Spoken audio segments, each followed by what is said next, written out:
আসসালামু আলাইকুম। আজকে আপনাদের সাথে শেয়ার করব দারুণ মজাদার তেহরি রান্নার রেসিপি। তো তেহরিটা রান্না করার জন্য এখানে আমি চুলাতে পাতিল বসিয়ে দিয়েছি।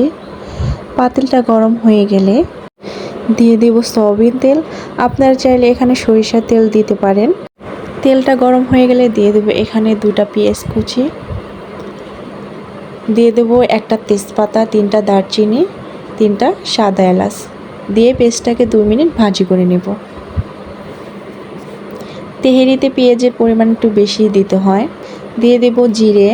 পেঁয়াজগুলো এখন আমি আর একটু ভালো করে ভাজি করে নেব। ভাজি করা হয়ে গেলে এখানে আমি দিয়ে দেব পরিমাপ মতো আদা বাটা, পরিমাপ মতো রসুন বাটা দিয়ে আদা রসুনটাকে আমি 2 মিনিট পেঁয়াজের সাথে ভাজি করে নেব, যেন আদা রসুনের গন্ধটা চলে যায়। এখন আমি দিয়ে দেব পানি, যেন পেঁয়াজটা বেশি বেরেস্তা না হয়।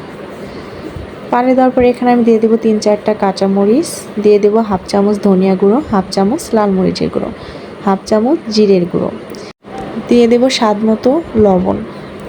এখন মশলাগুলোকে ভালোভাবে কষিয়ে নেব। আমি এখানে লাল মরিচের গুঁড়ো দিয়েছি কালারের জন্য। তেহারির কালারটা দেখতে দারুণ লাগে লাল মরিচের গুঁড়ো দিলে। আপনারা চাইলে এটা স্কিপও করতে পারেন।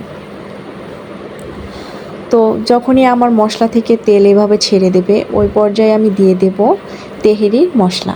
তো আমি হাফ কেজি চাউল রান্না করতেছি, সে কারণে আমি এখানে অর্ধেক তেহেরির মশলা দিয়ে দিয়েছি। আপনারা চাইলে 1 কেজি চাউলে পুরাটুক তেহেরির মশলা দিয়ে দিতে পারেন।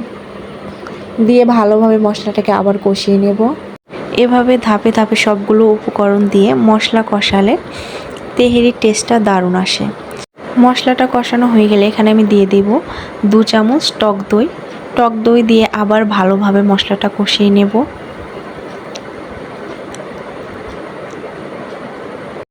তো মশলাটা কষানো হয়ে গেলে এখানে আমি দিয়ে দেব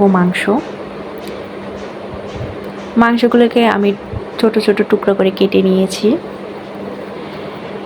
এখন মাংসর সাথে মশলাগুলো ভালোভাবে মিক্স করে নেব। মিক্স করা হয়ে গেলে মাংসটা সেদ্ধ করার জন্য দিয়ে দেব পানি।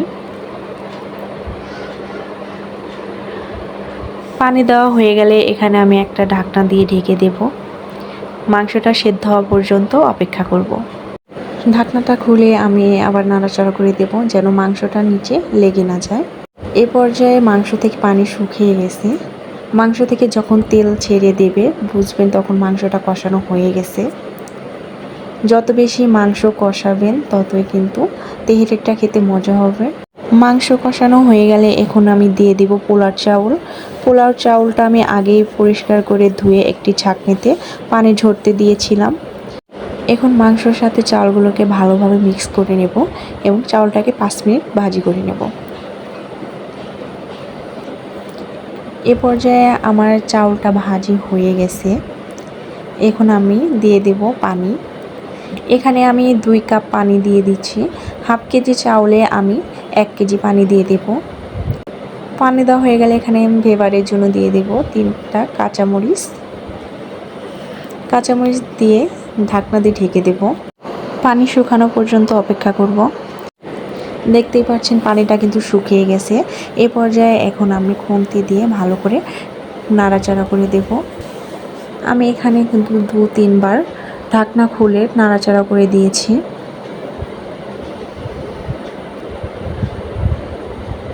এভাবে নাড়াচাড়া করে দেওয়ার পরে আমি আবার ঢাকনা দিয়ে ঢেকে দেব চাউলটা সেদ্ধ হওয়ার জন্য।